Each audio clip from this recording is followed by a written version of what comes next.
Okay. We're doing for time. Yeah, I'm good. We're fine. Just gonna get rid of that.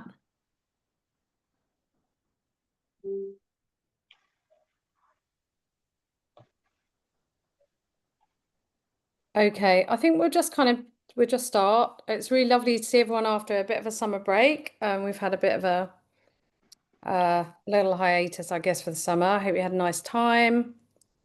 I'm back in the Lake District. I left last week and I'm back because unfortunately my mum's not well, but hopefully she'll be fine. So I'm back in her house, which is very lovely. It's in a very lovely village called Lawton in the North Lakes near Cockermouth, if anyone knows it. Wonderful place. So really warm welcome to everyone. I think other people kind of join as and when, some people may sort of dribble in and out. Just want to say I just want to big up Ali and Marky for doing such a fantastic job on the website. And do look, there's a really good news page with lots of really interesting news and sort of little pieces of writing, and just it's fantastic. So they've done an amazing job for us. So I just wanted to first of all big up Ali and Marky, obviously, who's not here, he's in the background, the wizard. Thanks. Just if And then anyone ever has any news that you want to put on the website, just give me a shout and I'll pop it up. Even if it's just like a link to a news story, so we can just put a few words and then link out. Sometimes it's quite nice. Jeff's got his hand up. Jeff. Yes, we ought to congratulate Jill for her appearance on television last night. The Finsbury Park, that was terrific. Thank you very much.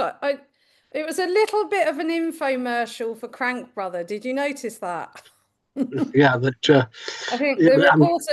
Thank you. The reporter got very carried away. He had lots of shots of like attractive young people dancing, and it looked really exciting. And I was like, that wasn't exactly what we were going for, but it was good you got for coverage though on. Yeah. So BBC London. Thank you. I can send you the link. It was on ITV London News, and it was about the trees. There's very special trees that basically it's a rave event. It happens every summer, and it's compacting. But I did say in my WhatsApp group, I was talking about compaction so much, the reporter didn't really understand what it was. And that was my main point. And I should have had it just written on my forehead, compaction, and he didn't mention it once. Anyway. No, it's a shame, isn't it? Because it's not that complicated, but it seems to be impossible. I know. That's the key issue, compaction. Anyway, I'll send you a link. It is quite funny in some ways. In other ways, I was a bit angry last night, but the guy, the Rags Martel, he does quite a funny arty. He gets a bit carried away with his what are they called? The things that fly in the air. Drone. He gets a bit obsessed by drone, really arty looking drone footage. But anyway, it happened. We were on, but it was a bit of a defiant note for the council, and the festival will be returning next year. That was the last line. I was like, yes. Sorry, I was going to do something rude then. Anyway, lovely to see more people coming in. And so going back to the website, there's a fantastic news page, and Ali basically has been doing everything, but she's been working with others on an FAQ, a really useful FAQ sheet or document for what to say when activists want, people want to save a tree. So do you want to say anything on that, Ali, just at the top, or? Yeah, so it's up on the website at the moment. We just want to double check a few things through it. So, but I will email a link to everybody that's here this evening next week, so you can have a look at it before we sort of officially launch it. Brilliant. So do send me comments, even if it's just pointing out a typo, and I know there's a few. So basically it's a bit like a flow chart. So, if someone says, right, it's essentially if people have got no idea what they're doing, which we were all in that situation at some point. Just to try and give them some ideas. So it's not exhaustive, but if you think there's something that I completely missed out, then do let me know, or if there's something wrong. But yeah, it'd be good to get as much information on there as possible, just to really equip people as well as possible when they're starting their own campaign. That's great. Sorry, my mum's cat is making a strange noise. But anyway, sorry, was someone speaking?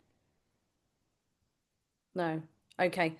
And I also just wanted to flag up, I do try and get sort of expert speakers lined up for future months. So if there's any tree person who is a really excellent, has excellent knowledge, works in the field, is very sympathetic to campaigners, or anyone at all really related to tree matters, do let us know, because you know, we've had Greg Packman, we've obviously had the tree lawyer Sarah Dodd, we've had a few different speakers. But if you know anyone who'd like to come and speak about a particular issue, either related to trees in general or campaigning, do let me know. Just DM me, or just write to the Canopy Webs email, because it's really nice to break up the kind of updates with someone who can just be a bit, you know. I'm trying to get an architect called Judith Losing, who is an architect that really tries to retain mature trees as part of her developments. Obviously, they're quite sort of small scale kind of developments, but very beautiful. So hopefully she'll be coming along. There's a new book on architecture and trees coming out next month. So I'm looking to get her signed up. But anyone else, do let me know. Even yourselves, like, we're all in campaign groups. So if there's anyone, if there's a burning issue you feel like we're not really covering or could really help other campaigners, you know, we could almost have like an open spot, you know, for like half an hour of the session. But anyway, tonight is mainly about updates. So a really warm welcome. Is anyone completely new to the group, first of all? Because I know, right, Mela up at the top there. Is Yeah, anyone Mila. else? Mila, sorry. That's right. Linda and Scott as well. That's great. So, and I know Ed wants to speak about Whitewebbs, and we have also there's a few groups.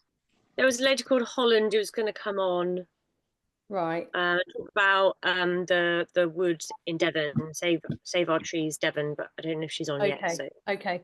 So shall we start with Linda and Scott from Exmouth? Is that right? Would you like to sort of, if you could give us a brief sort of overview of the campaign and just remind people, and then sort of give an update on what's going on, that'd be fantastic.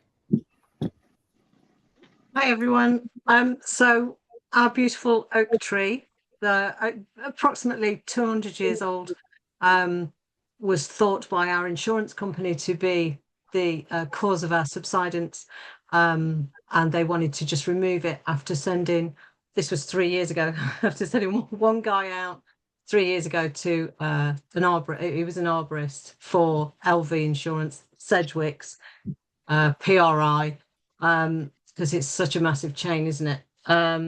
And he said, oh, it'll definitely be the tree. We'll have that down in no time. No worries. Disappeared. So 3 years later, they then decided, LV put in an application to get rid of the tree, even though we'd had nobody else had turned up in the meantime. Nobody had done anything. They just leave you to it.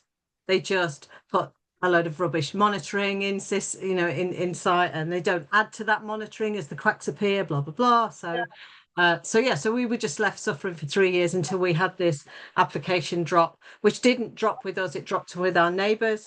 We've been successful in changing how our district and town council communicates that planning application, as in now they will always tell the owner of the property, because it's always been assumed that the owner put the application in the first place. So that was quite successful. That wasn't achieved easily. That was again done through the support of our local MP. And so it's just been a whirlwind of since March. I think it was in May they put the application in, and obviously all the residents in our area thought we'd done that. We put the application in, so we immediately sort of worked through the night to get flyers done and then went out and canvassed the area the following morning to make sure that everybody in the area who the local authority had canvassed, to make sure that they knew that it was nothing to do with us. And then it was just sort of, the campaign sort of rolls from there. Yeah, it snowballed from there with local support. So from Simon Pardo was on this call. Who's amazing. Amazing, yeah. So him and his colleagues, the local tree team, came along. They helped us, they advised us, they gave us ideas on how to deal with things. They were present in meetings that we brought in the insurance company too. Like Linda says, we've got a local MP and other councillors involved. We brought in our own structural and arborist professionals as well to argue the case. There's a lot of effort over what felt like it's been a very long summer, and we eventually got to a point where the insurance company decided that they were going to not chop the tree down, but they didn't decide that until the day of the decision at the local authority to decide whether or not the tree would be condemned or not, whether it would have its TPO removed. But nevertheless, through all the campaigning and the hard work, it got refused. The TPO removal got refused, so we won that case. Yeah, and but now the insurance company are trying to set up meetings to talk to us about alternative solutions. But what it's done for us is it's highlight the issues that not just us but other people in our area and in a wider area and across the country are having with losing their trees just through random poor information being used to put in an application where a council will just fold. The person who is a homeowner will just fold because they don't know any better.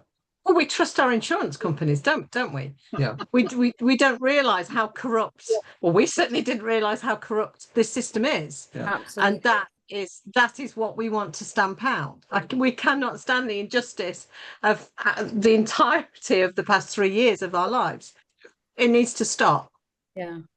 This is amazing. Yeah, I just want to first of all congratulate you for your amazing efforts and highlighting this. It's incredible, and highlighting its sort of strategic incompetence, but it's also complacency. It's a system that's been going on for decades. It's so lazy and unchallenged, as you say.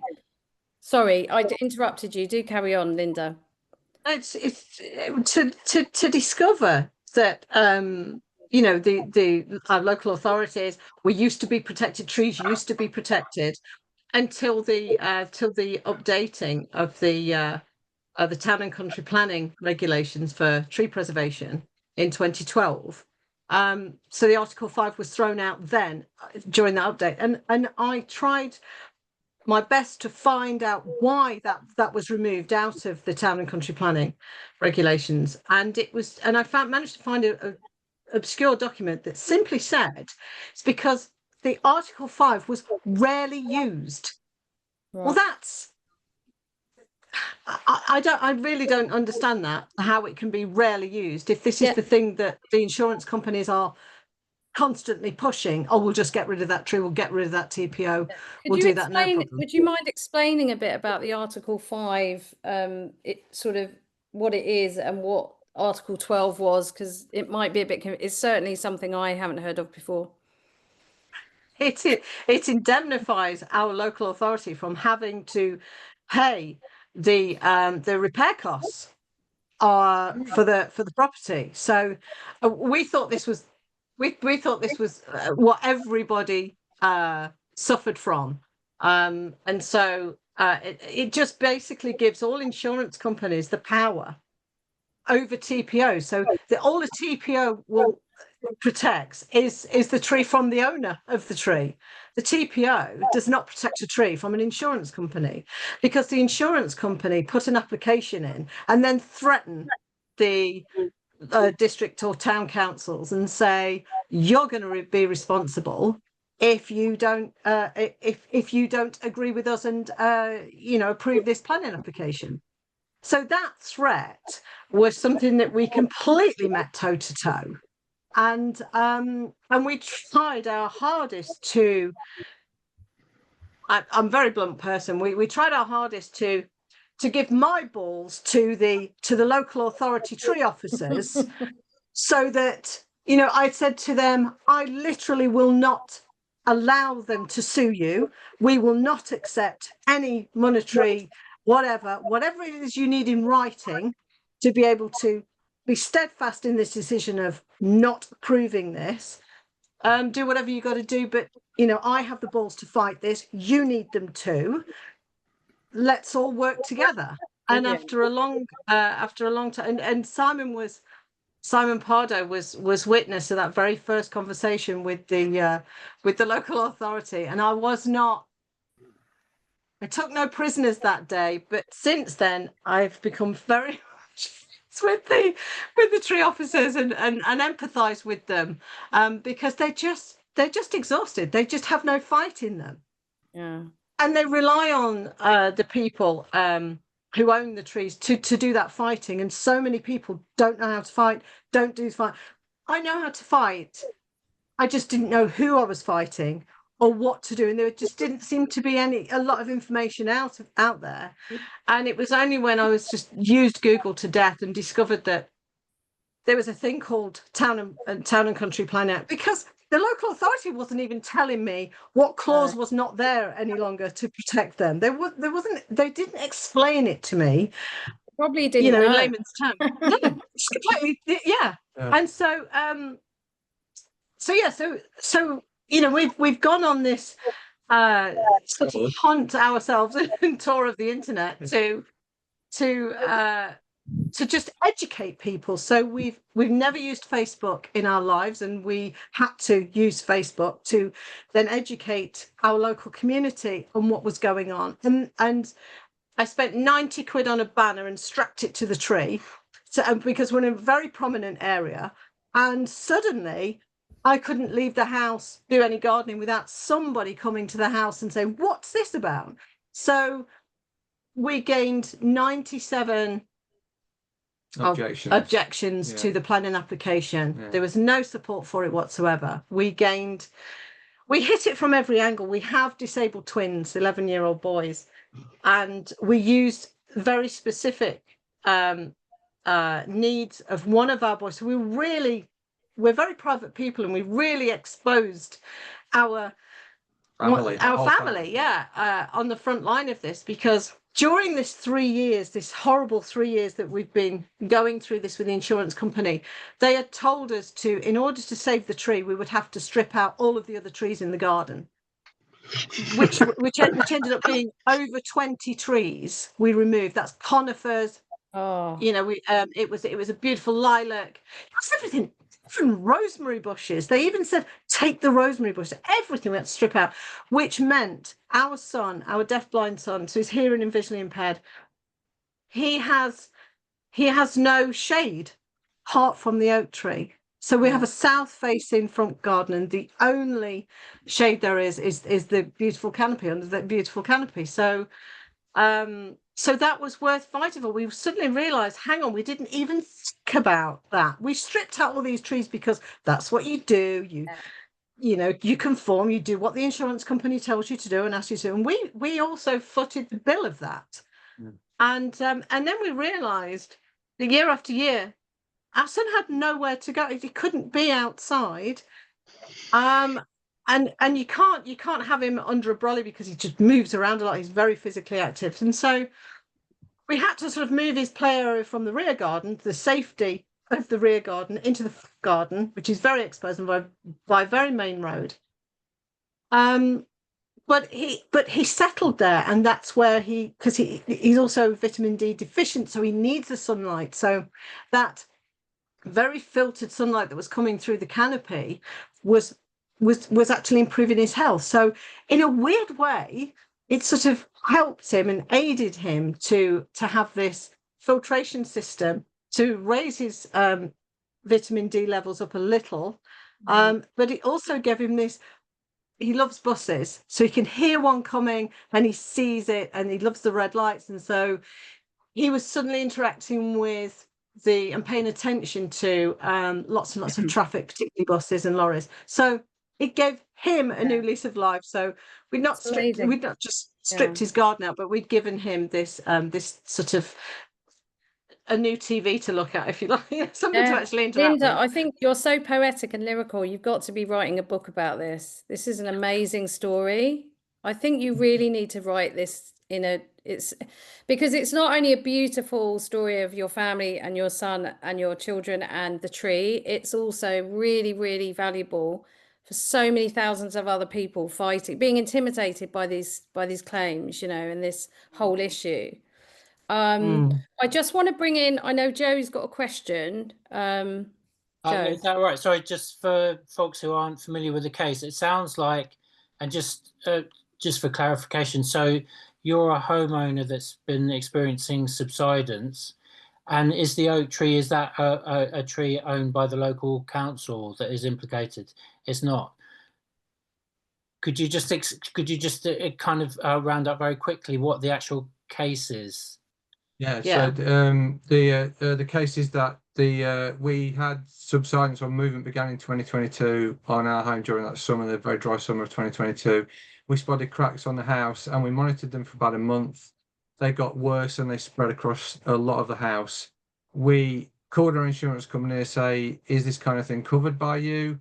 Because we wanted some monitoring, effectively. We wanted to keep an eye on it. They said yes. I would say took over the case, but it's a very loose term. And then their first visit was in the December of that year, and the arborist turned up, like Linda mentioned earlier, and the first thing was, it will be the oak tree, that will be the problem, we will get rid of that. We questioned that because at that point there was no ground investigation or structural survey of the house itself to determine whether there was any problems with the ground or the house. It was determined there was an oak tree that sits right on our southern boundary. So effectively we've got what's called an old, it's not a Devon bank, but it's a Devon path embankment. So it's not built out of stones. It's not a Devon bank, but it's an ancient embankment. Thank you. So the tree sits within the bank that the road is adjacent to. So we're effectively, we haven't got a footpath. We just bound to the road with our tree, and the tree kind of holds up this bank with its roots. It's quite a splendid example of an oak. But we knew that there was the tree wasn't responsible because it was over 16 meters away, but and the sort of guidance and rule of thumb and sort of almost doing that is a 30-meter rule. But we got cracks at the back of our house too, and through our garden, which is over 38 meters away. So, but also during the very farcical investigations that we insisted were done, that was last year? Yeah. They dug a trial pit at the side of the house and went, oh, you've got 4 bricks as foundations. So it's a 1920 build bungalow, which in 2003 was extended, and they, we're now in the roof and blah blah blah. So the original builder, didn't do that trial pit and did not do different calculations. Structural engineer did not even assume that there would be insufficient foundations to basically double to take the additional load and extend on the house. And so the extension started to come away from the original house. The house started sinking, and so it just it's snowballing, and we'll soon be in the next street if we're not careful, and if we don't force them to do something soon. So so we own the tree, but every step of the way we've had to beg, instruct, shout at them to do something, and they've just mainly ignored us. So it's down to the foundations of the property and the fact we're sitting on silt clay. But we're also on this raised bit of land as well. So you've got all that. The land is going to subside, and it's a nightmare. Trees to blame when it's often the soil and the foundations of the house that are they're the culprits.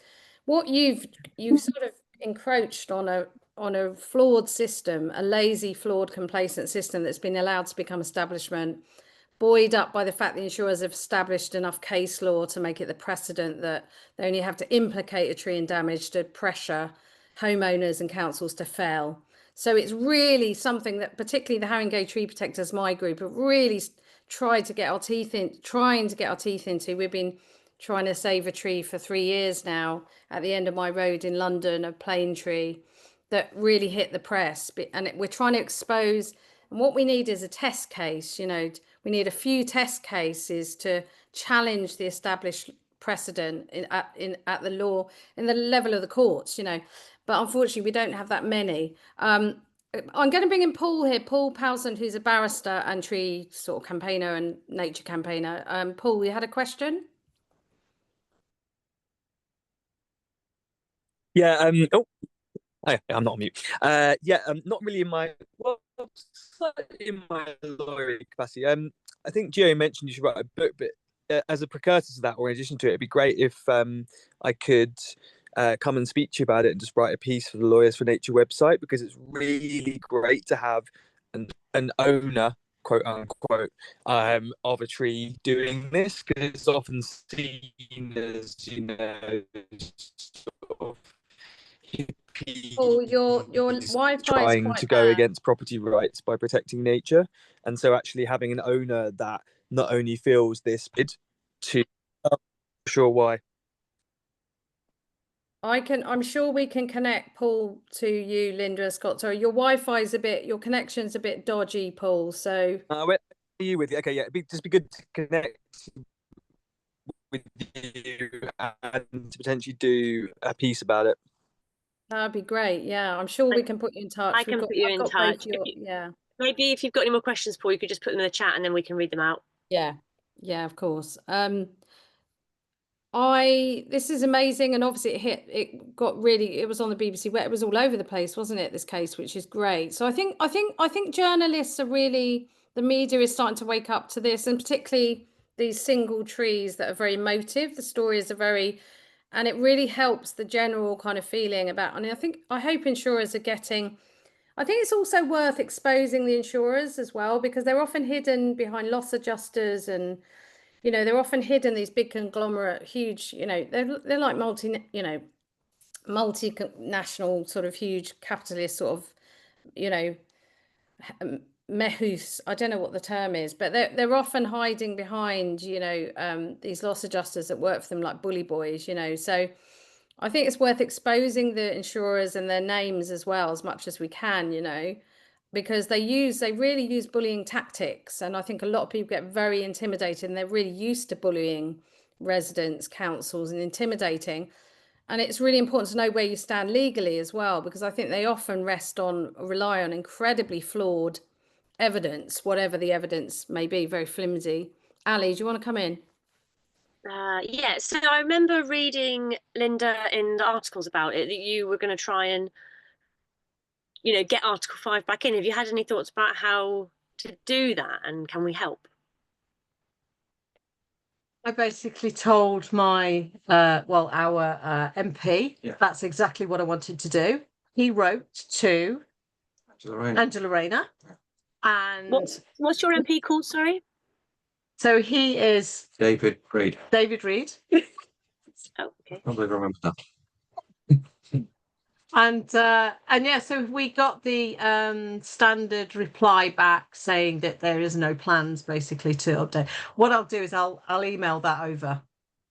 That letter over, that response. Stop response. And it turns out that our MP, who really thought he'd got power, turns out he'd got less power than we had, because the insurance company, he wrote to the insurance company as well and tried to bully them back. But they didn't get in touch with him at all and didn't respond in any way.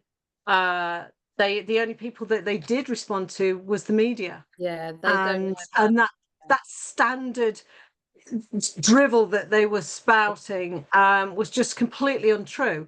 There needs to be serious accountability with these insurance companies who seem to just avoid of any lawful acts at all. They're definitely up for bullying, and they are. And what they also do, they're very neglectful of the policyholder and very protective of their shareholders. Because even though you can do a formal complaint to them, what's meant to happen is they're meant to reply back to you, and then you get 6 months then to go to an ombudsman. But when they don't reply, there's no deadline then, yeah. It's gone by, and you put in another complaint, and then they still don't answer that. And then you put in another complaint. We got a reply after our third complaint. We got a reply 6 months later that was backdated. So our 6 months to go to the ombudsman was already through and done. You're kidding. That's highly illegal. That is illegal. Every single aspect. I want these people nailing to the wall. Absolutely. So first and foremost, though, it's about trees and protecting those TPO trees and protecting our district and council and town councils that cannot afford to pay for any repairs. That's really hideous, and it puts people like us like, oh, we're never going to win this. Then we're never going to win this. We're going to, we want to remove that aspect. So that Article 5 needs to come back so that we can all take a breath, and then we can still continue to fight and shame these insurance companies that are hiding behind the loss adjusters, and that they are then hiding behind the risk assessors. And the loss adjust. So maybe this could be a campaign we could lend support to, bring back Article 5. People are going to ask what the hell is Article 5, but then we need almost a really good kind of punchy kind of strapline or slogan, if and identify some certain pieces of the kind of the way it all works that should be dismantled. We're working slightly against the government, who seem to be anti anything to do with green issues, but anyway, it's worth a shout, and we could maybe meet separately and decide how we might support or do a campaign together. National, like a small working group on that would be really good, and maybe think about how else we can work on a bit of political pressure. I think that's really because I know the Woodland Trust isn't. I don't think anyone's here from the Woodland Trust tonight. Oh no, Tamara's here. Sorry, but I know that the Woodland Trust. Obviously, we're still trying to get a place, maybe or a presence at the all-party parliamentary group on trees, which I think I'll be talking to Adam and other people about for about a year, I think. But I know it's slow, Parliament, but it would be fantastic to raise, say, a point like this at that as one of our kind of main, it was one of a collection of points about how trees need more protection going forward in the climate breakdown. And thank you so much, Tamara. And obviously I'm not trying to single you out in any way at all. It would just be wonderful to kind of make a short presentation at that group would be fantastic for us. That is so great. I mean, it's wonderful and heartwarming to hear about. And also it must have been a real, very difficult, challenging to hold your nerve, against when you're intimidated by kind of money pressures. To hold your nerve is really, really commendable and amazing. So thank you. I think if it's okay, unless you've got anything else to say, we'll move on to another update. But it's been brilliant. I do hope you could continue coming along to the big monthly meetings as well, because it'd be great to hear what else is going on and how the oak tree is, and how your sons are, and everything really. I would love to get in front of parliamentarians, because I am as a parent of send twins. Obviously, I've been a campaigner for that side of life that the general public doesn't know about either. And so once I started winning battles there, and suddenly everything calmed down, suddenly there's a tree in the mix, and I've got to fight and start campaigning again. So that needs to continue. I will be campaigning. We even got as far as we were even published in the New York Post. Wow. Because one of these weird journalists that suddenly come out of the woodwork at you, they didn't write anything that was really substantially to do with our story, and they so it got picked up by the New York Post, but then it said Exmouth, Australia. There's apparently there's an Exmouth in Australia. An Exmouth in Australia, and I bet people are fighting claims there as well. I think you're on clay. If you're on clay soil, it's a real it's really challenging, because we're on London clay, obviously very dense, and our trees are really suffering. Fantastic though, thank you so much. It's great to hear a kind of at the end a wonderful kind of heart, real. And I'm sorry for the loss of your other trees, by the way. I mean, that's appalling, but I hope that maybe some more can be planted and that's the thing. That's the worrying thing, though, isn't it? You'll never see the fruition of some trees when you plant. That's the real scary thing. We only became the custodians of this tree like 4 months before the house subsided, and so we feel like Responsible. we feel very responsible for that tree now, Well, and we will yeah. continue. It sounds amazing. I mean, trees become like characters. They're like personalities. They're like people, you know, they're like beings. They're really, and it's very hard for a lot of people to understand that and don't connect to that feeling about a tree. But this tree is mightily important and symbolic and just amazing. Oak trees, there's something really special about oaks, isn't there? So I always really think, sad. yeah, It's really sad though that this isn't the end of it. no, The insurance companies aren't doing anything yet still. yeah, And so, you know, we're still waiting a meeting that's now going to be pushed back till sort of October, because the guy who makes all the decisions is off on holiday for the entire month of September. Well, we too were on holiday when this came up, when the decision date came up at our local authority, and we had to come back from our holiday yeah. for that.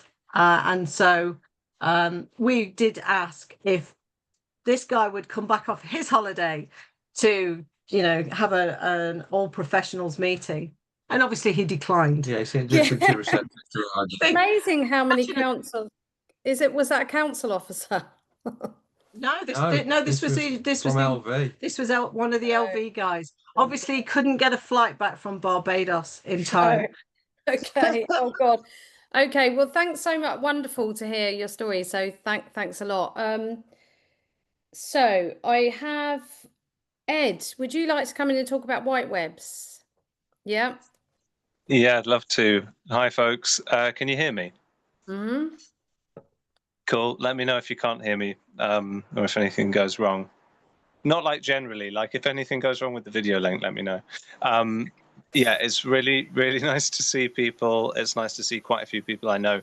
I know a lot of people know a bit about Whitewebbs Park and the Whitewebbs Oak here. And we've been, obviously, Gio's been to visit a few times. I know Jeff Duckett. I know you know the area. And we've had help from the Woodland Trust in talking about the Whitewebbs Oak on a more national platform. But I guess I'll just summarize it really quickly and then tell people where we are at the moment with that. Oh, I also wanted to say how completely inspiring it was listening to you guys just now about the subsidence thing, because I know, like, yeah, I followed the Oakfield. Is it Oakfield Drive? Is that the name, Gio? Of the Haringey tree, the Haringey Plain. Oh, the Oakfield Road plane tree. Oakfield Road. Yeah, for a while. So it's like, yeah, it feels like a national sort of scandal that it does need it needs to reach that platform. I completely agree. It must be happening everywhere. You know, it really must be. Yeah, okay. Whitewebbs Park is about 100 hectares of park in Whitewebbs Enfield, and Tottenham Hotspur signed a lease in principle, if they could get planning permission, to put a massive training facility on 16 hectares of it and manage the parkland for the rather hapless council on another 30 about 40 hectares of it. The management of the parkland also meant that they could achieve biodiversity net gain, or at least claim to achieve biodiversity net gain on the rest of the park. Residents have been fighting it for a number of years. We're part of a recent group that's sprang up out of a number of us interested in the ecology of the site, the trees, the invertebrates, the kind of the meadowland that is represented by the park in between two sections of ancient woodland. And our purpose really as a group is to stop Tottenham from developing it, and to create a plan for the future so that we can make it an absolutely beautiful rewilded spot just outside of London. So that's our hope. At the moment, the plans are for 11 football pitches, 10 football pitches, as well as a big training centre on these 16 hectares, which will all be enclosed. There will be a huge amount of construction because the whole site is on a slope, which means that they will have to move hundreds of thousands of tons of material in order to be able to do everything. They'll have to put concrete in to hold up embankments to place pitches. And Simon, I think I'm getting a bit of sound from you on your end. You might not be muted. Cheers. Thanks very much. Yeah, so overall, it's this absolutely huge development for a multi-billion-pound football club, which we hope to stop. It's a public park, Whitewebbs. On the site in question, just over 200 trees would be removed to tie it into the tree thing. But it's not just about trees, it's also about a kind of mixed meadowland habitat that is surrounded on pretty much all sides by moving water in the form of two brooks that run towards, are basically tributaries for the River Lee. And it's an amazing wildlife site. It has reptiles and great crested newt ponds. It has good moss diversity in the woodland, as Jeff will probably know. It has huge amounts of dead wood on site just because of the relative lack of management by the council over many.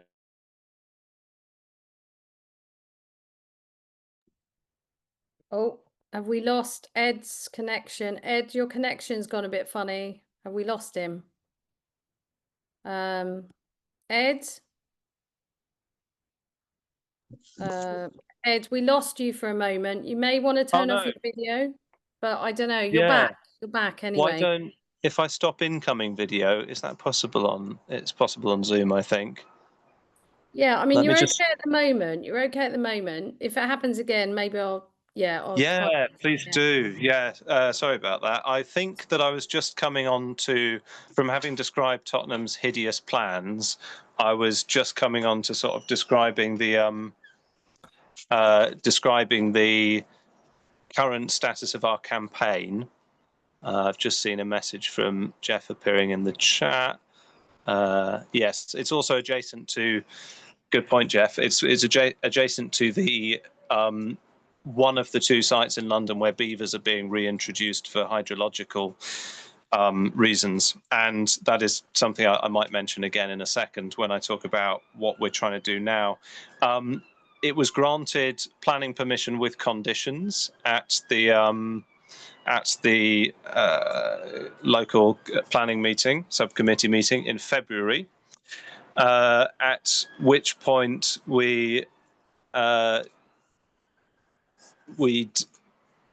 organised ourselves to be ready to challenge the positive planning decision, which has now been gone through the stages of being called in by the Mayor of London, and been fully rubber stamped with Section 106 conditions by the council. The long and short of which is that we have now raised money. We're working with the Public Interest Law Centre and a barrister in order to bring a judicial review, or seek at the moment a judicial review of that planning permission. That involves various grounds, which I think, because we are only just at the stage of sending those in, I can't quite tell you about yet, but they do pertain to various things that you would maybe guess from stuff we've just mentioned, including the ecological plans for the site, the nearby features, and the overall test. I don't know if anybody knows about legally reviewing planning permission. I suspect some of you do, unfortunately, in the group that we're in. Then you'll know that there's a fairly high bar of proving that the council behaved irrationally by not presenting information that they must have done, or otherwise, but not being able to come rationally to a decision. But we fancy our chances, because the way that they've had to work in order to try to show that sticking a massive training centre and artificial and kind of concreted pitches on 16 hectares of biodiverse parkland will actually create 30% biodiversity net gain and provide a benefit that amounts to very special circumstances. You can imagine that they've had to really push a lot of square pegs through round holes, and we intend to extrude some of those pegs and show their squareness, if that isn't too much of an extension of I the like metaphor. that. That's a good metaphor. Well, I felt like I went a bit deep there, but this is basically what we're trying to do, and we have great lawyers. Our team and the community at Whitewebbs are absolutely amazing. Ali White are asking in the chat if we've calculated the biodiversity net gain loss. Actually, an ecologist who some people might know called Dennis Vickers did that in a separate report a year or so ago, and that is one thing that will be probably important when we come to court. He believed that depending on how you worked the biodiversity net gain calculations, it may well have been more like a 20% loss than a 30% gain, as Tottenham claimed. Now, there are a lot of different ways of looking at it, because the problem with BNG is that really the person in control of the Excel table is the person who in many ways dictates the final result. And it's hard to challenge without doing a lot of on-the-ground work. Also, though, we're not challenging that directly because we're challenging the planning decision. So we're looking at the rationality of how that was reached and the process. So anyway, I won't get too detailed on that, but I might open up for questions in a mo if anybody has any. I'm sure that people on this group may have ideas. But yeah, in substance, though, we are raising money as well. We've raised £25,000 of what we want to raise at the moment, which is £30,000. And I will post the link here in case anybody's got any groups that they would very kindly share it with. I know that many people here are familiar with fundraising. We're absolutely chuffed at the kind of local response to have got to the level that we've got to of money. It means we will challenge them. We will go through with the judicial review come hell or high water, as long as we get permission to do it. And so, yeah, that's where we are at the moment. And yeah, just really great to see everybody here. Also, I'm really sorry, but a little bit after I finish, just after 7, I have to go because I have another call this evening, but I'll try and come back. Don't worry, that's fine. That's amazing. And your campaign, obviously, I've been watching a little bit at a distance recently, but it's an amazing, and they do wonderful videos and walks and very creative kind of active events around their campaigning, as well as being really strategic and really, you know, and wasn't it gifted? Because it was gifted to the people, wasn't it? Because it's a former golf course that's basically been, is that right? And it was gifted to the people back in, have I got that right? Or is that wrong? Not almost, yeah, nearly. I mean, it was conveyed to what is now the council in 1932. I really should know that off the top of my head. So it's long been a public park. It is held in trust by the council for the public. This was the subject of a previous legal challenge by Sean Wilkinson of the Friends of Whitewebbs, and unfortunately, due to the judge's reading of I think it's the Local Authorities Act in 1972 or 71, councils can do whatever the hell they like. This isn't the judge's words, this is me. Do whatever the hell they like with their land, and therefore it didn't work out very well. But yeah. Would anyone else like to ask anything to Ed about anything to do with Whitewebbs? Or the oak that was felled, you know, the famous Enfield oak that was felled. Yeah, recently. if there's no questions, I can say a word on that, but I'll just wait and see if anybody wanted to ask anything. I can't see anything obvious. I haven't looked at the chat, but I should probably. But yeah, if there's Ali, did you want to? Oh, I just wanted to say great. Thanks, Ed, for coming along and telling us all about that. And I think, you know, if we knew what the grounds were, we'd probably have lots of questions, but be good to find out more about that once you've hopefully got permission. So do keep us updated on that. Yeah, I think they will get. I can't imagine them refusing the grounds, but anyway, fantastic. And yeah, so there's a link in the. Yeah, so Joe's put a link how you follow. You're mostly active on Instagram, aren't you? That's your main place. Yeah, we are. We have a very, very active campaigner called Sam, who's very local and very energetic and amazing, and he does a lot of the Instagram stuff for us. Have you joined Canopy yet? Let me just check. As a member group. Be lovely. To I don't think we have. I can definitely put it to our committee Hey. if we'd like to. Yeah, that would be sounds brilliant. great. That'd be really good. And yeah, I think that was yes. Thanks, Ed. Lovely to Yeah. see you. And really quickly, sorry, Gio, Yeah. we will hopefully be able to share those grounds soon. So if people are interested, we will talk about that. The Whitewebbs oak was the ancient oak that was felled by the pub chain owned by the same company group as Tottenham Hotspur next to the site, which Tottenham Hotspur claim has absolutely nothing to do with them, despite the fact that the company is owned by the son of the chairman of Tottenham Hotspur. Yeah. And which there's really not much update on. We still know absolutely that it was felled illegally, and we're kind of waiting for the Forestry Commission to hopefully sanction the people who felled it, because they did so without a felling license. But there isn't going to be a criminal investigation. We're also waiting for Enfield to seek civil damages for the loss of the oak.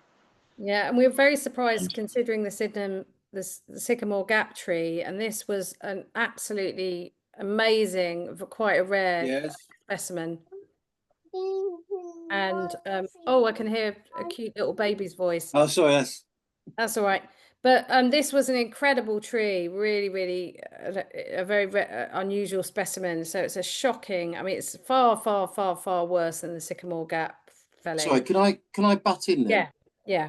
Just about Whitewebbs. So is that the tree that was in the car park at the Toby Carvery? Yeah, Toby Carvery. So yeah, I had I had a conversation with the guy who was sort of in charge of its felling.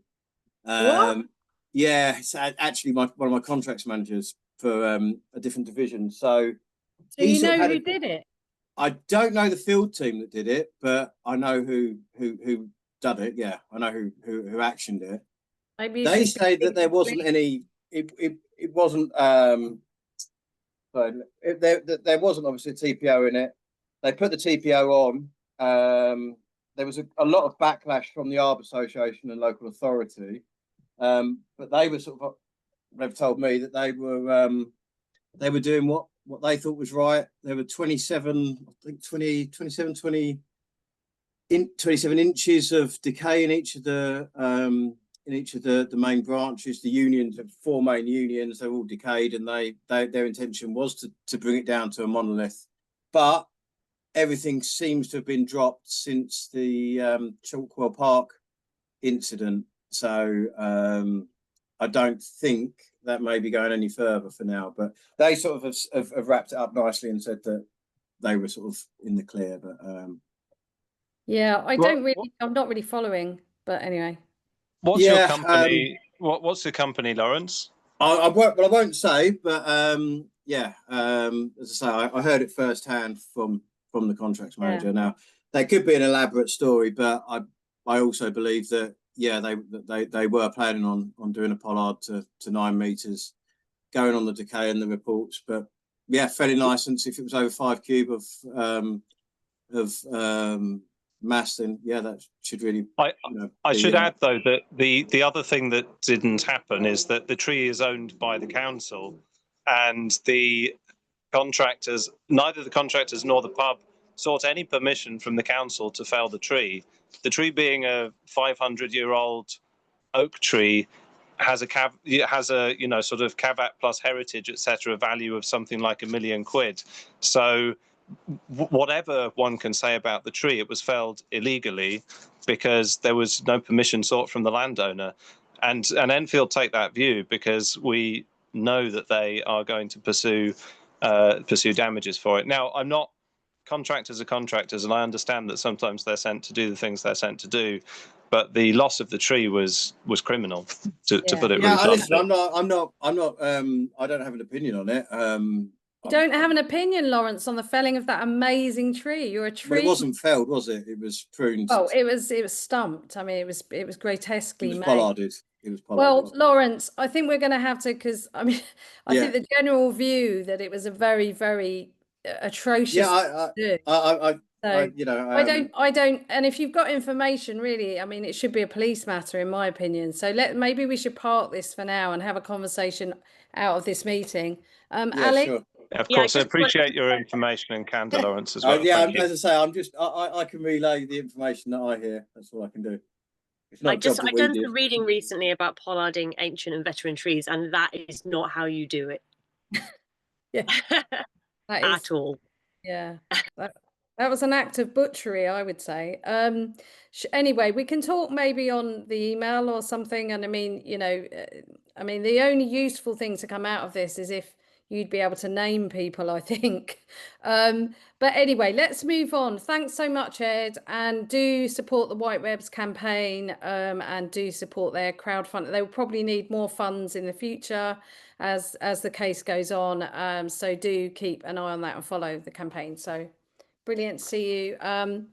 Okay, I'm gonna bring in a sad, well, another sad case of another oak tree. It seems like oaks are getting a really bad rap at the moment. I've got an oak tree around the corner from me that's been built on, a wonderful oak. And it is the Exmouth Tree Group, and I'm so sorry, I'm slightly fuzzy on the names. Karen Wheeler, would you like to come in and just tell us a bit about what's happened? Yeah, Yeah. we had a 150-year-old oak tree, which was sadly felled on the 15th of December last year, despite the best efforts of Simon Pardo and the local tree officers. They were basically no match for our insurer, Cavea, who used the same loss adjuster as Scott and Linda, which is Sedgwick. So the tree came down on the 15th. The subsidence, very similar story to Scott and Linda, except that we've sadly lost this beautiful old tree. But it's heavily clay soil. And basically it doesn't seem to have fixed the problem. They stopped the monitoring 3 weeks after the tree came down. So it seems to me that the whole idea of the monitoring was to basically bully the council, which is what they did. The loss adjuster, a guy called Ian Patterson, I'm going to name him because it's the same surveyor as Linda and Scott. He actually recommended a root barrier and resin injections as the best solution. The insurer just rejected it outright. And at one point I had a conversation with this really, there's no words to describe him. He was so arrogant. He kept quoting the Town and Country Act and that article that you refer to, whereby they can just bully the council and then say, okay, you pay for the remediation. And he actually said to me, I said, how can you be sure it's the oak? Because the evidence doesn't look that robust. He still, well, you know, we're going to try it and see. He actually said, we're going to try it and see. Yeah, I know. Anyway, I don't know because I'm not an expert in subsidence, but we've had a very dry summer. And then last week we had quite a lot of rain very suddenly. And lo and behold, I've got cracks to tiles in it's a shower room at the back of the house, which was not the original area that was affected by the subsidence. And the cracks are mid-tile. So not in the grout line, but mid-tile, totally horizontal, running across a whole row of tiles. And when I ChatGPT'd it, it turns out that what would cause that would be movement of a building. So Ian Patterson, the surveyor, came around yesterday to see these new cracks, and he just denied it was to do with heave, which is the obvious explanation. He said it's not subsidence. And I said, well, is it heave? Oh, I don't think it's heave. And I said, well, what is it then? And he came up with some lame story about how he thinks it's water ingress. I mean, how on earth could water ingress crack a whole line of tiles? So it's just utterly depressing because you know, my gut instinct was that felling that tree is not going to solve the problem. And I can't say for sure it hasn't, but it doesn't look good. And I, you know, don't know where to go from here. I mean, also the monitoring, the fact it stopped 3 months after the tree came down suggests that they weren't interested in the policyholder and making sure the building was stable. They just Yeah. wanted all that monitoring to clobber the council into submission. But also there's a huge data gap. So if you say that the problem is the tree and you just have to implicate that tree in damage, once the problem is gone, then they don't monitor anymore, and no one keeps any data on whether houses keep moving, and they often do. But anecdotally, you hear stories, well, the problems persisted. Well, what a surprise, because it wasn't actually directly the tree. It was about your soil and your foundations of your house, and, you know, the whole movement, climate crisis, flooding, making it all worse. I mean, this is a clear example, and I'm so sorry, by the way, it's horribly upsetting, you know. Well, my only hope is that it might actually be useful, because I'm going to stay in touch with our tree officer, very passionate about trees. And I said to him, you know, that I'll let you know if this fixes the problem, because it might save other trees coming down. But my worry is that the insurer and the loss adjuster are going to deny it's got anything to do with heave or building stability. And the situation is that the other flat owners here just want this dealt with so they can sell. So they're not prepared to like pay for an independent surveyor or anything. And it's a shame, because it would be useful if our example could be used to give to other, you know, councils that it hasn't solved the problem. Does anyone have any advice or any kind of observations here? Or, I mean, Jeff, I know you surveyed buildings for years, didn't you, as part of what you were doing professionally? Do you want to put your volume on? Sorry, your audio is off. Oh, sorry. Oh no, not you, Karen. Jeff. Oh, right. Okay. Jeff Duckett. Okay, I was just writing something on chat. In just about every case I've ever been involved in, and those go back a long way, there are almost always serious flaws in monitoring. One of the best way to attack cases is to go for the monitoring data, because they're usually very dodgy indeed. I should get the monitoring data. Yes. Okay. And perhaps get an independent surveyor to look at it. I'd be very interested to see those data. Well, I'd love to send it to you. Yeah, so maybe I could connect you, Karen. You could write to Canopy. Yes, please do. I'm very happy to do that. That's very kind of you. Thank you. Thank you. Because I'm used to looking at monitoring data all the time. That would be great. Thank you. Okay. Thanks, Jeff. Linda, did you want to come in?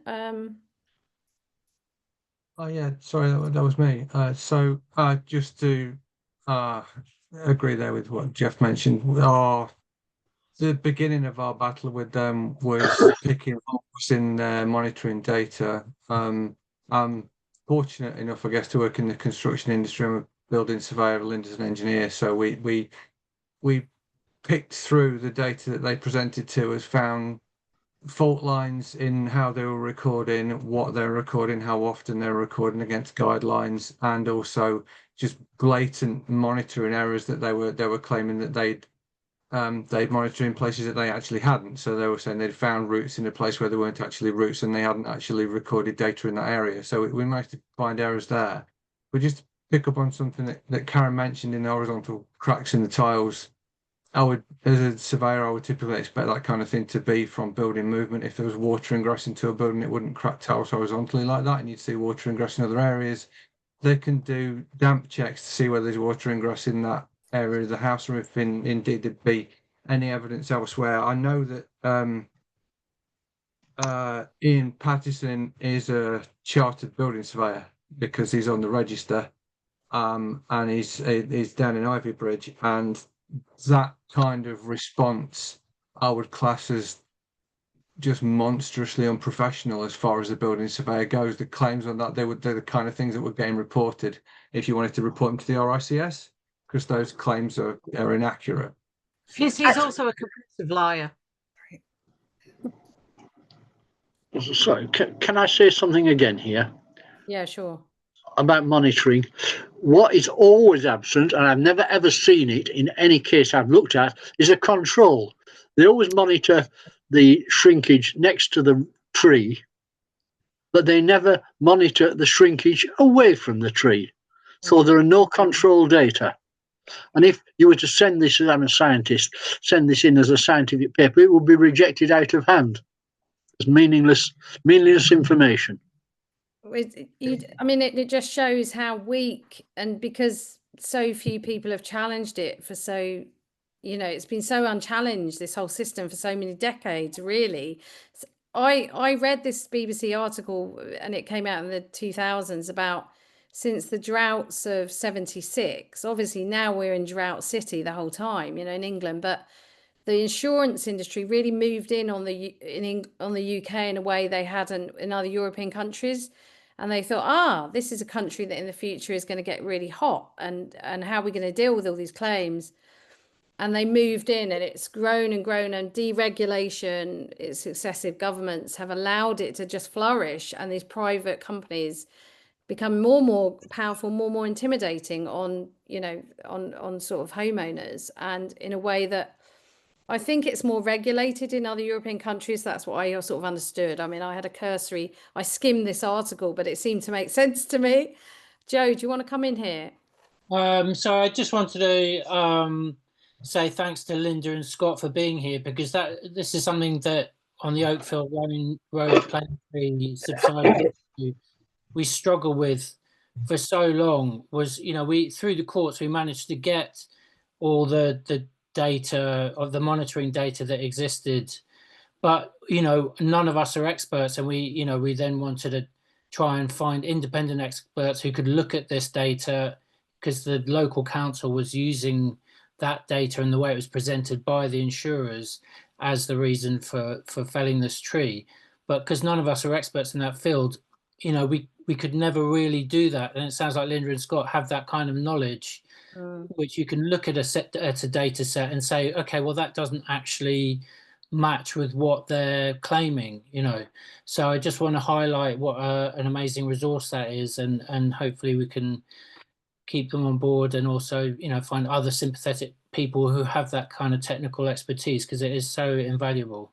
Absolutely. And I was going to say, this is what I forgot to say to you actually, Linda and Scott, that it would be so useful for Canopy and all our groups to have some kind of, I know it's a complicated thing, but perhaps a kind of how do you approach data, like for kind of the lay person, the lay activist, like how do I discern whether this data is, I don't know whether that can be simplified, when you're looking at kind of, you get a look at some of this evidence that's been presented, like how do you work out if it's actually legitimate, it's actually, robust? How do you, because a lot of people don't have, as Joe was saying, just we didn't have that kind of knowledge or expertise, I don't know whether it would be like a, fool's guide to idiot's guide to kind of this kind of stuff. I don't know if that's possible, but yeah, I think honestly, I think fundamentally you've got to be a nitpicker, a detail person. I completely am.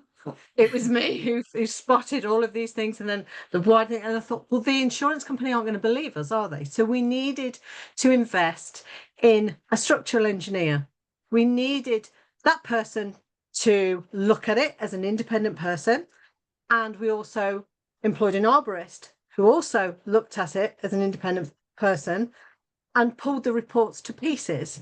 So the costs of those two people is couple of grand. Well worth it, I think, because lodge that against the amount that Karen's going to have to pay for the building herself, because of the unscrupulous people like Ian Patterson of Sedgwicks, who get paid to destroy people's lives and houses and properties. They're not being held accountable. We need very loud voices and a very big group of people to lobby this all the way, and we'll do whatever we can.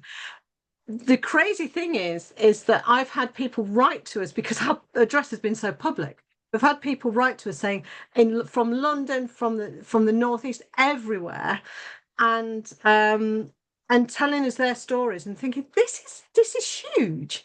When you've even got council, when you do a bit of research and you've got councillors in other parts of the country who are also trying to lobby government and saying this isn't right, so you've got the councillors doing it, the ones that have a little bit more knowledge, but all of these applications, the easy route for all insurance companies, that it's very easy to put in a planning application to fell a tree, to have a TPO removed so that they can do their worst.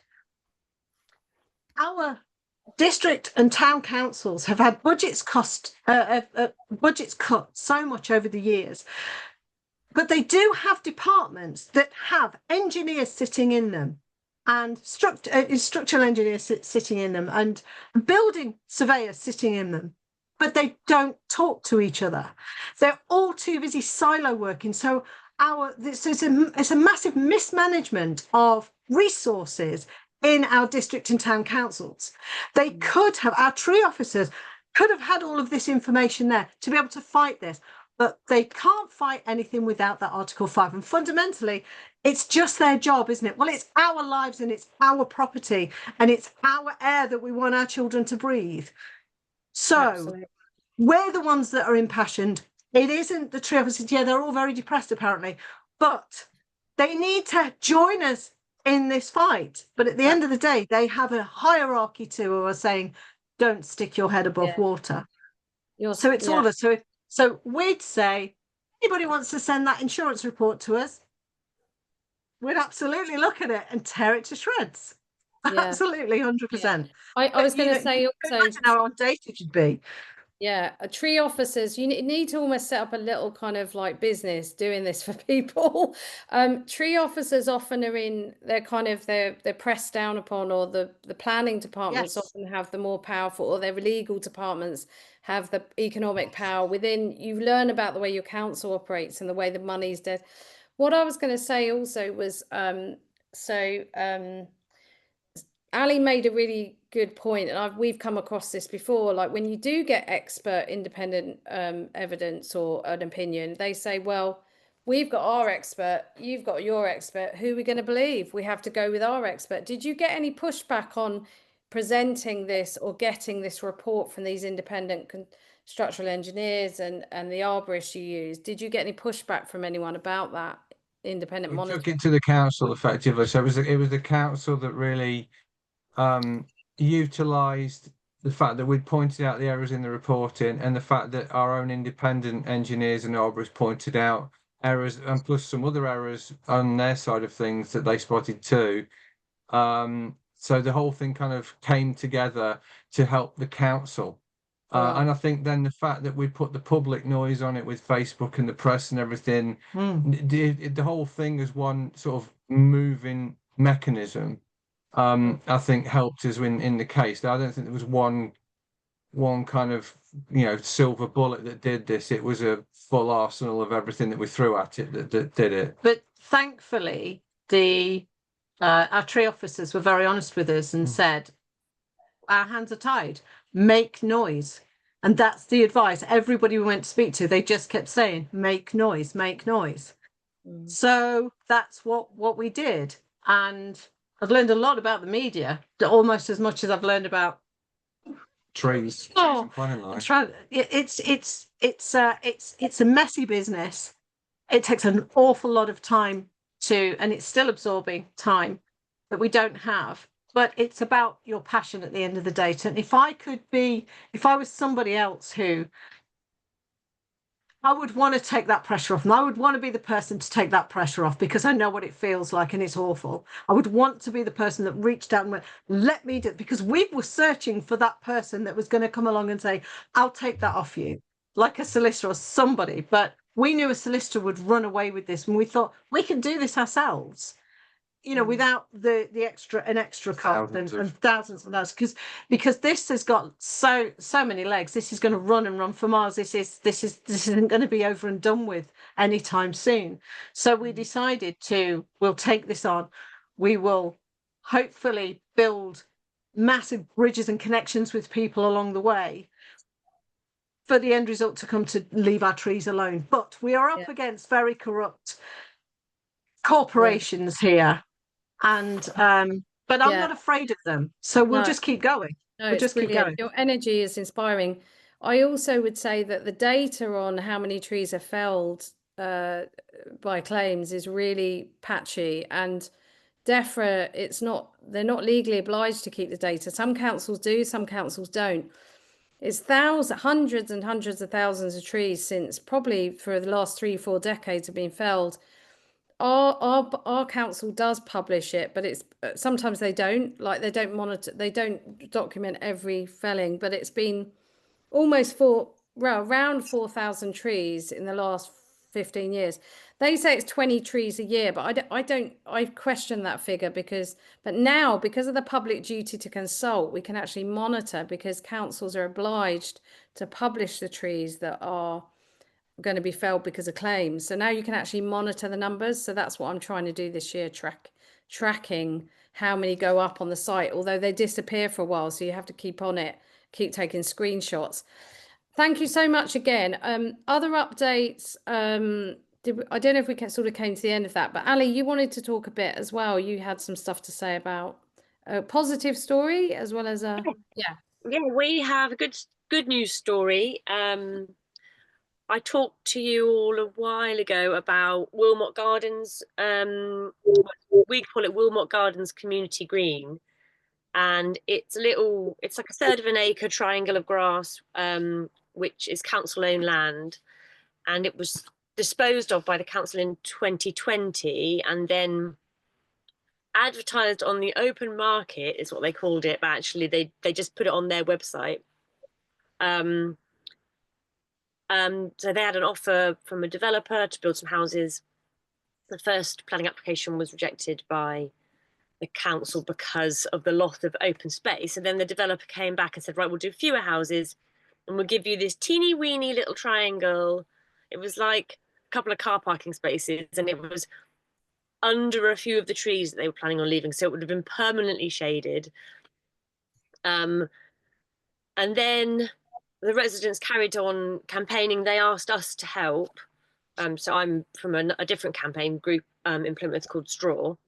And basically we managed to get the first, so as well as losing the green, 5 mature trees were due to be felled, one of which was a category A oak, so another oak. But anyway, so we managed to get it to planning committee. It was deferred on various things, and I'll talk about the TPO situation, which is very peculiar, in a minute. Then it came back to committee. They sort of rushed it back before they even got the information that the councillors had asked for. At the first meeting, the councillors seemed very interested in all the information we presented. So we, like Linda, absolutely nitpicked the officer's report, picked out all the stuff that was rubbish, mentioned all the areas of non-compliance which they'd sort of overlooked. The councillors were very interested the first time. At the second meeting, they weren't quite so interested, and they approved it. Then we challenged them with a judicial review. The council said, don't worry about, we realise we've buggered up, don't worry about taking us to court, we'll take ourselves to court. So they took themselves to court, and the planning permission was quashed. They were ordered to pay our costs as an interested party. And then it came back to planning committee in July, and they rejected it. So because of all of the efforts from the campaign group, going back over the office report, like pulling out all the nonsense. And so basically there's 5 trees still standing because of this amazing decision, and we're really, really delighted. I mean, I wasn't allowing myself even 1% hope that it would be rejected. And we all sat there in the planning meeting, sort of holding hands and giving each other slightly like surprised and amazed looks. But yeah, it was rejected, and it's really wonderful. And one of the things that was particularly interesting was that a year before we had applied for a TPO on the oak. Well, first of all the oak, and then we didn't really hear anything, so we applied for a TPO on the whole group of trees, which is part of an ancient hedgerow. And didn't hear anything, and the tree officer just basically said, oh well, he sort of said, I'm thinking about it, or we're keeping an eye on the situation. And then obviously through the judicial review, the court proceedings, through disclosure, well, and also we weren't sure it was disclosure or an FOI. We sort of asked for some stuff, and then they got back to us. But we saw all these internal emails between the planning officers and the tree officer, where he basically admitted he knew that the trees warranted a TPO and he knew that the trees were under a threat, but he still refused to grant a TPO. We made a complaint about him. His boss wrote back and said, oh, well, we can't do a TPO because there's a live planning application. So that, I mean, which is complete nonsense. That's not a policy. It's not a national, there's no reason why you can't. In fact, probably a lot of TPOs go on trees when there's a planning application because that's when they're under threat. So anyway, the tree officer came to the final planning committee and had to explain to the committee why he hadn't determined the TPO. He said he had determined it, and his decision was that they weren't going to have one yet. So luckily the committee were not overly impressed with him, I think, and they sort of agreed that it hadn't been determined. So he was relying on the fact that the trees were on council-owned land, but the problem was the land had been sold with an option. So as soon as the planning permission was granted, it was sold. So the trees were on their way out of council-owned ownership. And then obviously once the planning permission is granted, then, the only way to get rid of that would be another legal challenge. And, the council wouldn't issue a TPO on land that's been given planning permission to remove the trees. That would be ridiculous. So the sort of long and short of it was there was no situation whereby, he also said they weren't under threat. They weren't under enough threat because it's on council-owned land. So basically, there was this weird situation whereby we couldn't have applied earlier because we didn't know there was, a plan. They wouldn't accept a request for a TPO during the live application, and then they wouldn't give one later. And had it been rejected, so there was a period as well where anyway, it was just a complete farce. But now, hopefully, we're going to try and get the council to tighten up their TPO policy, or actually, I would say approach, because they haven't actually got a policy on rejecting TPO requests on their own land. Can I ask, Ellie, what do you think? Do you think it was public pressure, bad press on it? Do you think there was one factor that kind of pushed the council into sort of retracting the? What do you think? Well, so the planning. So the planning permission was still being recommended for approval by the planning officers, and I think the reason for that was that they had disposed of the land and they had advertised the land as a development opportunity. And at the second planning meeting, the developer stood up and said, look, we wouldn't have touched this with a barge pole had it not been advertised as development property. So the council can't very well now say, well, we're recommending it for rejection, because they are the ones that have got the developer on board, who's presumably spent a lot of money on architects. We've been dragged through the courts and all the rest of it. So they were still recommending it for approval. In the last officers' report, so a lot of it came down to not just the trees and the TPO, which, the committee eventually discovered the trees did warrant a TPO, and the tree officer did say, had they been on private land, he would have issued a TPO. So I think that helped. A lot of it was down to the loss of open space and us highlighting how far away the next area kids could play was, which was double the recommended distance, in local and national policy. They'd also relied on, in their most recent report, they'd relied on some figures which were completely out of date. They said that while Plymouth has got a deficiency of green space, this area does not have a deficiency of green space. Almost like deficiency is the goal. Like, well, there's no deficiency, so we should build on this bit. But I pointed out that actually since that assessment had been done, 10 years ago, they'd completely fenced off one of the huge fields down the road to make it a private sports place. And they built sort of 80 odd houses just down the road. So that, had they done an assessment recently, there would probably be a deficiency. So it was the two things. It was the trees and the loss of open space. I mean, actually, the councillors barely even talked about the development at the planning meeting. It was, although they're not technically whipped to me, it seemed very much like the decision was made before the meeting. So we did our usual. We sent a big long thing out to each of them about the flaws, but also we really ramped up the campaign, you know, got it in the press. Matt made this amazing TikTok video where he walked from Wilmot Garden Green to the next nearest play park, which is a good 15-minute walk.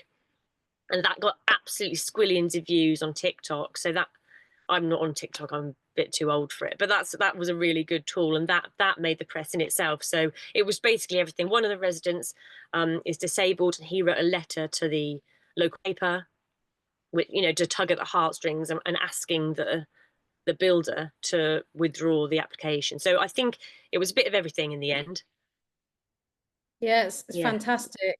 And also I think video and film is it really does, people really do engage with that kind of content, you know, just something really short, sweet, very personal, something like really practical, like I'm going to show you why this is a wrong, you know, and it just sounds great. The whole TPO thing is just such a weird, you know, I just don't know how much TPOs even protect trees, because there's a tree around the corner from me in an estate on council land.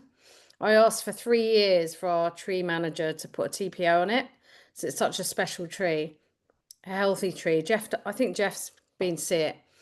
And they were allowing this resident lives right next door to the tree to build an extension on its root zone. And it is going to affect its health. It inevitably is, but through compaction. They put a TPO on it just a few months ago while the whole planning thing was going on. And I do wonder whether, at first I was very excited. I thought, this is great, they've TPO'd it.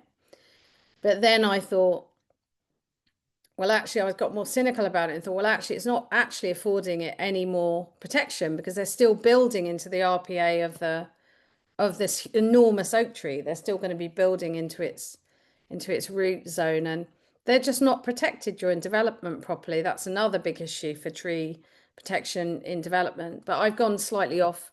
Does anyone have a question for Ali, or just any observations or anything they want to feed in? Mike? Do you want to unmute? Yeah, you're unmuting, yeah.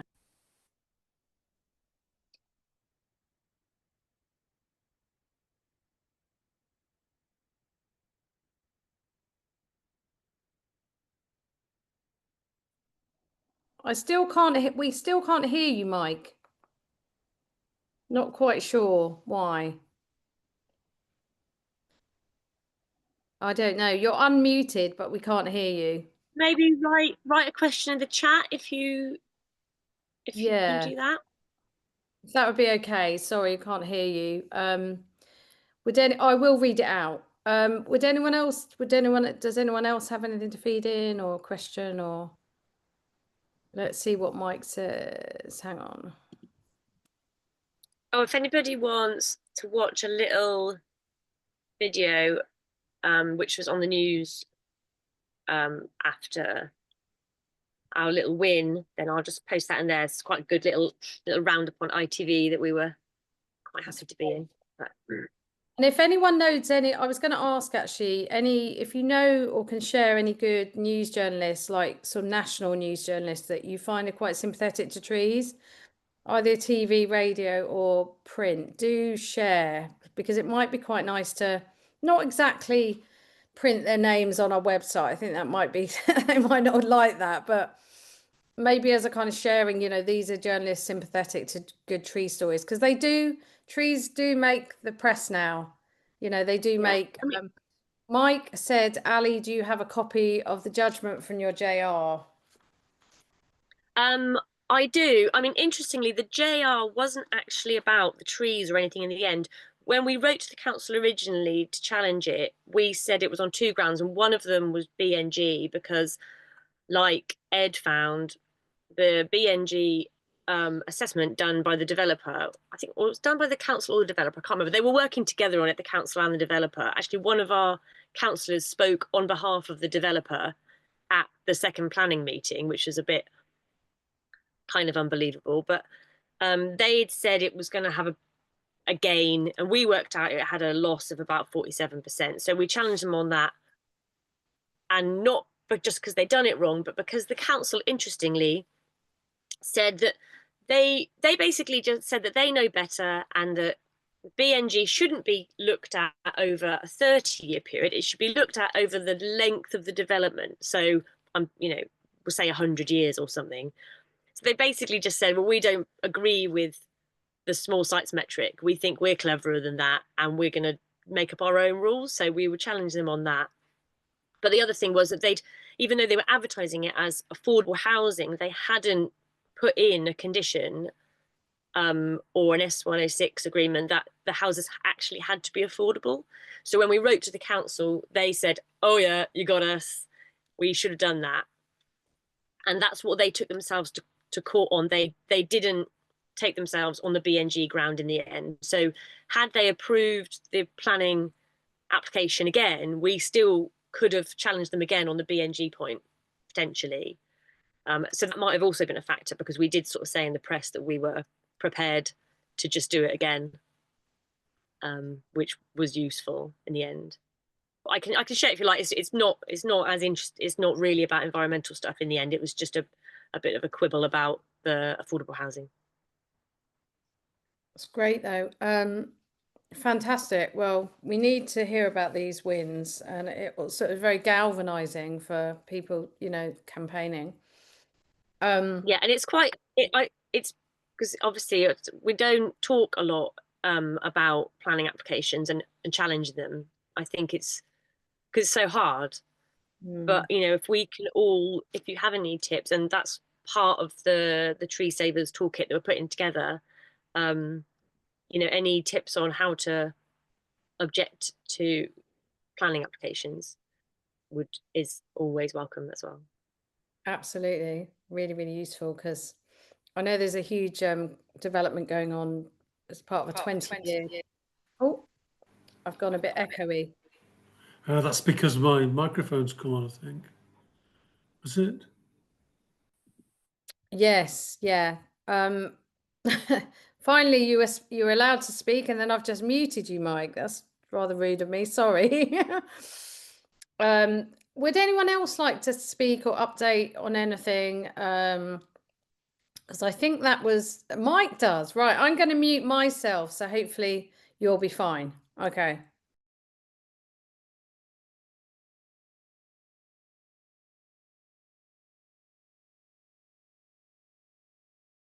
Has it gone again? Because I've... Yeah. Are we there?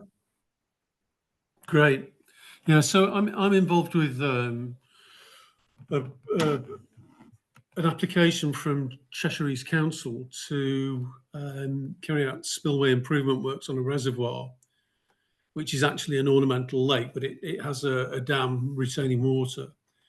And the thing that's really interesting me at the moment is that although this is a very prominent location, it's a very important community asset. The applicants, who were represented by Jacobs, a multinational engineering company, have said that they're valuing the loss of the trees using BNG, which removes the need for them to consider the amenity value through a system such as CAVAT. So I'm really keen to find anyone who's got any experience with that, sort of that, looking at the differences between CAVAT or similar methodologies and BNG. But also it looks as though we might end up getting to the situation where we need to take it to JR. So we're currently looking at methods of raising funding. And that's why I asked the question of Ali in terms of the judgment. It would be useful to read that, just to see the sorts of questions and outcomes that arise from it. Yeah. I mean, I've been involved in another JR as well, so I sort of understand them to a certain extent. Is there anything in your local policy about tree replacements on over and above BNG? Yes, there is, and CAVAT is quoted in one of the local plan policies.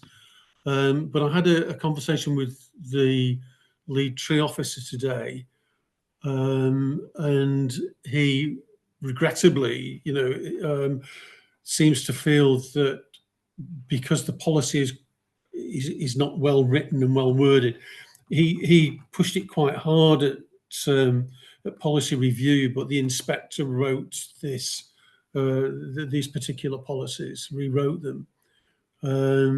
So there's a very blurry line between BNG and an amenity value. Yeah, unfortunately, they always make sure that the policies are a little bit weaselly so they can ignore them when it suits them. Yeah. Mike, could I Yeah. just ask, sorry, Ali, just jumping in slightly, how many trees are we talking that are going to be felled around this reservoir, is it? Well, they originally quoted, I think it was 78, but in their own numbers, it's more than 80 trees.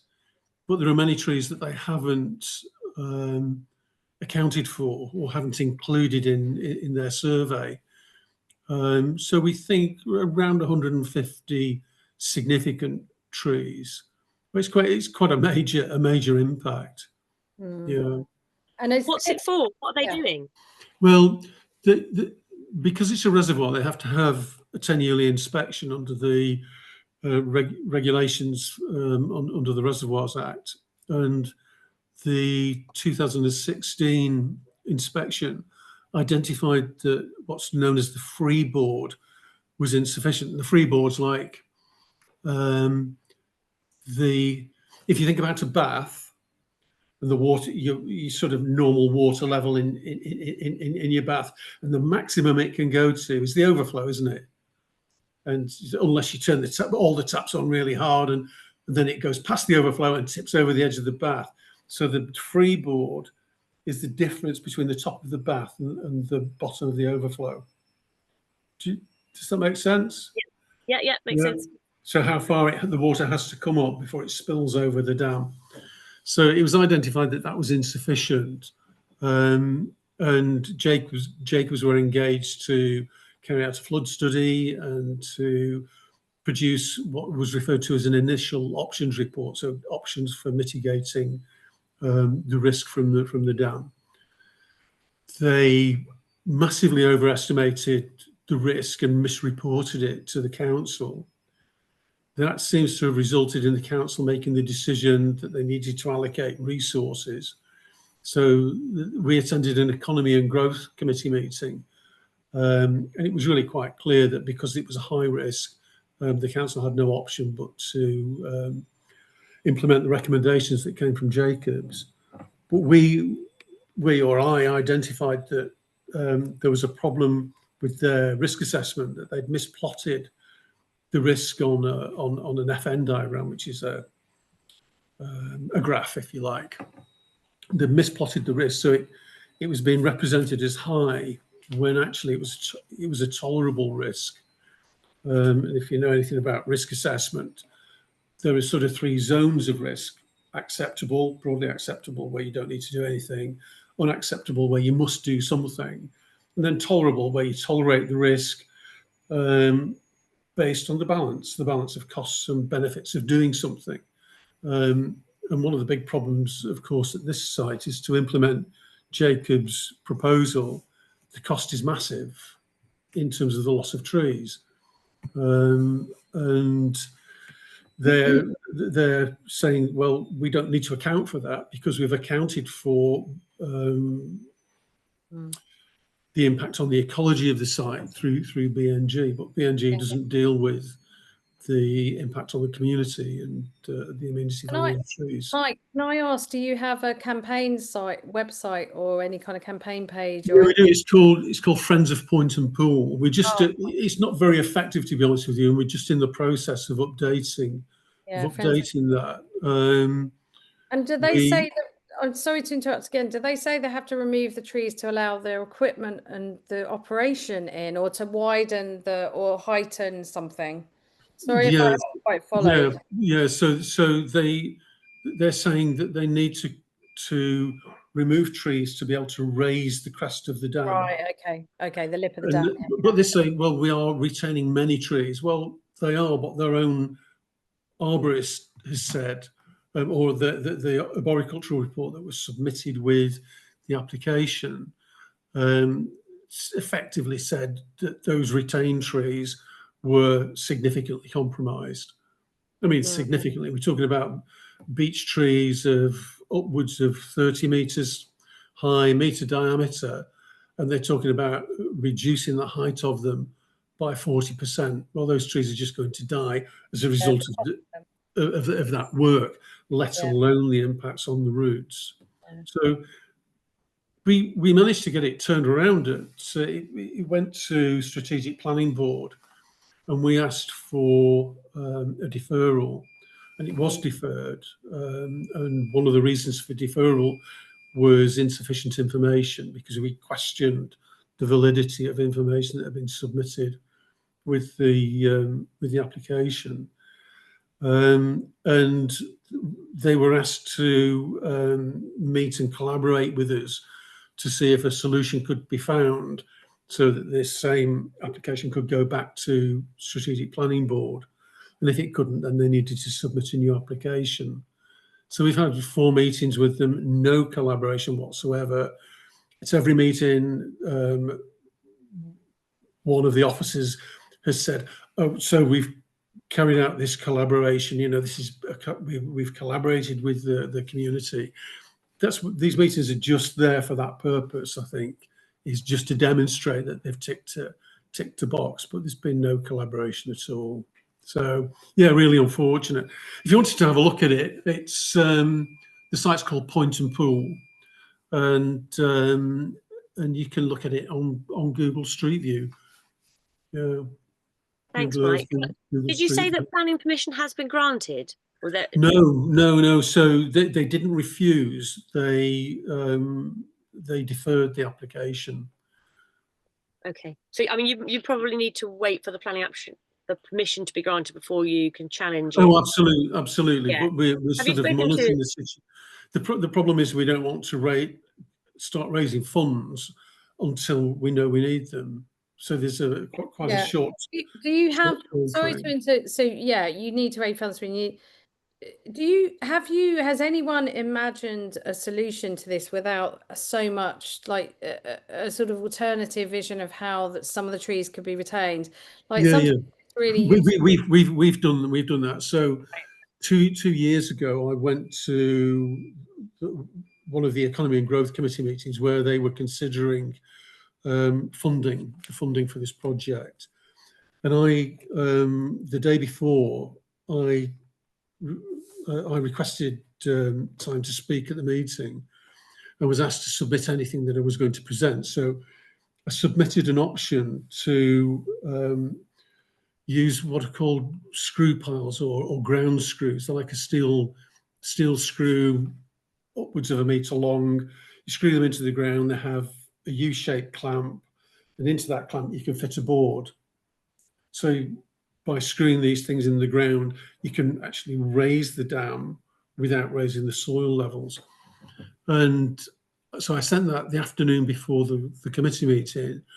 In the meantime, in that less than 24 hours, they consulted with Jacobs and came back and said, no, our engineers say it's not viable. Then I learned probably 18 months later, I learned that actually that was a system that had been used, and it was used at Tredegar House Dam in Newport. So I went to look at it. It's almost identical to Point and Pool in both the nature of the lake, its age, its design, and the problem that was being resolved was almost identical. So it's a methodology that has been employed. That we took that back to them. They continued to say, no, it's not. In this case, it's not viable. Water could seep underneath it, and there were various reasons put forward. So we then engaged with a reservoirs engineer and a reservoirs designer who have designed an alternative spillway So the spillway is the place where the water normally flows out of the reservoir. And they've designed a spillway that doesn't impact any major trees. It does affect one or two small trees. And the Jacobs engineers, the Section 10 inspecting engineer, who's from a panel put together by the Environment Agency, and the applicant, the council officers who are acting as applicant, have all agreed that it's a viable solution, but they're still going to take their solution back to SPB because our solution has a higher cost. So it may have a higher or a comparable capital cost, but the cost to the environment and to the community is immeasurable, really, from the application proposal. And when it went to SPB, the case officer, he didn't actually use the word catastrophic, but it was something like that. He said that the impact of it was catastrophic. Yeah. I think the problem with all these developments and all these kind of structural jobs and all these kind of is nature is not centralized. It's just an add-on. It's like if we can avoid, so it's seen as a nuisance and inconvenience, like the structure comes first, the human need comes first, always, you know, and it happens time. But I think it goes further than that. It's this, where safety is concerned, it's this argument that safety is paramount. Yeah. But it isn't. You know, not in any walk of life is safety paramount. Exactly. You know, there's always something more important. Yeah. And also for trees as well, safety, just on another kind of tangent off this, the risk sort of risk assessment for trees are held so high that the bar is so high for like trees might do this, trees might affect this, trees might, and yet you know, cars are much more dangerous and you know, it's just absolutely, yeah. I mean, you know, yeah. You know, yeah, about the National Tree Safety Group guidance. Yeah. I think they've updated that in September last year, and they've revised their estimate of risk to the average person in the population from tree failure as being 1 in 15 million. Yeah, it was 1 in 10 million. Oh, yeah, it was. Send me that link, Mike. I need that link because I always quote 1 in 10 million, but now it's 1 in 15 million. Yeah, 1 in 15 million per annum. Yeah. So it's bigger numbers, isn't it? They've got more data. Yeah. But it's just, if you just put NTSG and tree into a search engine, you'll come to it, and it's on their publications page. Yeah, and that's despite climate breakdown. That's despite more trees going over, perhaps in storms and, you know, floods as well, you know. Yeah, well, but the key is that people tend not to be hanging about around trees in those. That is true, yeah. In those conditions, do they? People are aware and yeah, wary. I know, it's just bonkers. Really interesting stuff. Thank you so much. And it sounds like you're really attacking this in an intelligent and analytical and sort of, you know, way, or sort of trying to, you know, challenge this plan. Does anyone have any sort of questions or observations? Ali? Yeah, I just wondered, have you spoken to solicitors about it yet? And yeah, we have, and we did communicate through solicitors to the council. And the guy who was on earlier from Lawyers for Nature, we did talk to him a couple of weeks ago about possibly making it something of a test case in terms of the water body having some legal rights as an entity, but it doesn't look as though that's going to go anywhere. Have you had anyone like poke through the officers' reports and stuff and try and figure out if there's any grounds for a JR? Yeah, well, we did, but that's probably almost 18 months ago now. So we're in the position where we have a fairly good understanding of the legal position. and we do have some resources to engage legal advice, but we're just waiting for the rights. Right You've heard of the Aarhus, you know? Yeah, Aarhus Convention. Yeah, absolutely, yes. Yeah, and that is something that we've raised with the council as well. Yeah. Yeah, and I don't know whether you saw in the chat, but if you can sort of hint at a threat of a legal challenge, they might decide that your extra tall edging might work out cheaper than cutting down the trees. Yeah, absolutely, and that's something that we are doing, and we have done, and we formed a limited company to give us some indemnity in terms of liability if we had problems with resources and funding. Yeah, absolutely. I'm just going to cut in here because, yeah, a limited company is a very good idea for any campaigners because it does protect you from legal, having to pay out. We've got an interesting case near here in Crummock Water. My mum is in Lawton near a beautiful natural reservoir that is not the same thing, but again, tree loss near a reservoir, a body of water, that they're going to fell probably a couple of hundred. This is for a different reason. It's United Utilities, that despised group, polluter, that awful, wants to decommission a weir, deconstruct it, and stupidly rewild. Oh, I'm just going to mute you, actually, sorry. Rewild the lake, and a lot of people are opposed. Some people are believing the hype, and so that there's going to be a lot of tree loss around the reservoir near my mum anyway, but it's not entirely the same kind of thing. But yeah, sorry, so would anyone else, because I'm sort of aware of time now, we're going to sort of start trying to wrap stuff up. Tamara, I don't know if you had any. Can I just jump in for a second?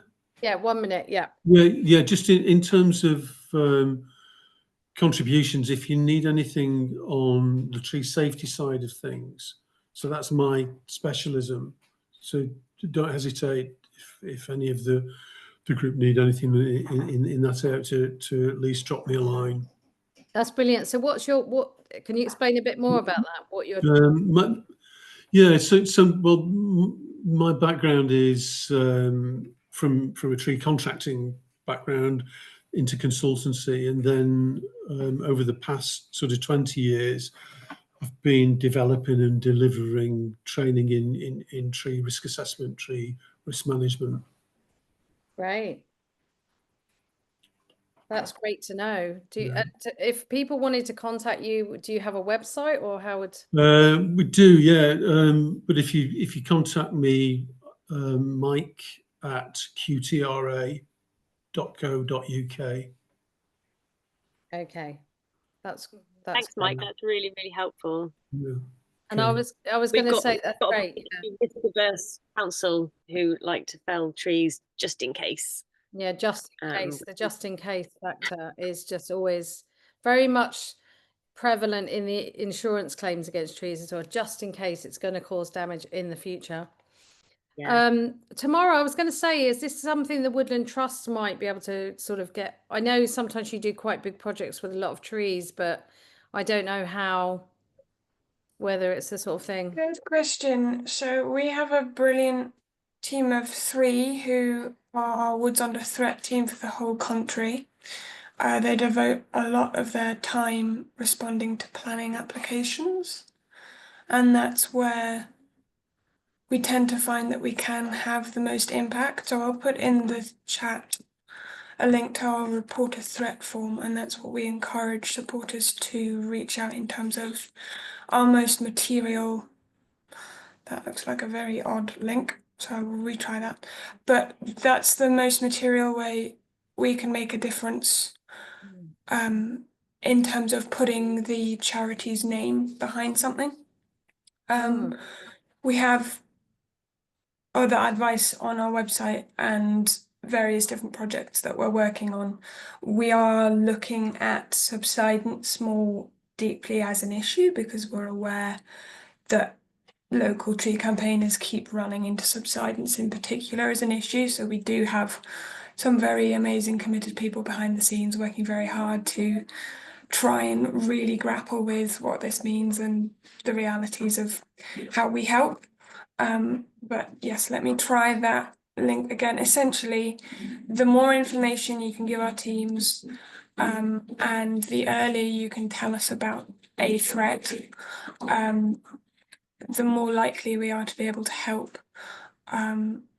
With the caveat being that we have essentially 3 people looking at the whole country, which means that we usually have to prioritise applications that threaten ancient and veteran trees or that take place in a area of low tree equity, meaning a place that has particularly low tree cover overall. I'm going to hope that link works. I'm going to now test it.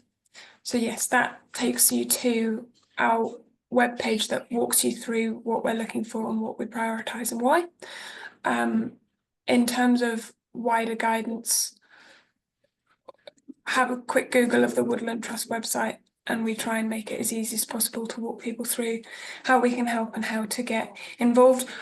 A lot of the front-facing stuff is the kind of bare bones basics for how to set up a campaign group and how to write an objection, stuff that probably is a little bit below the average pay grade of this group, but keep digging. And if you want specific info on something particular and you can't find it, let me know and I'll see if I can find from the inside out what the Woodland Trust position on something would be.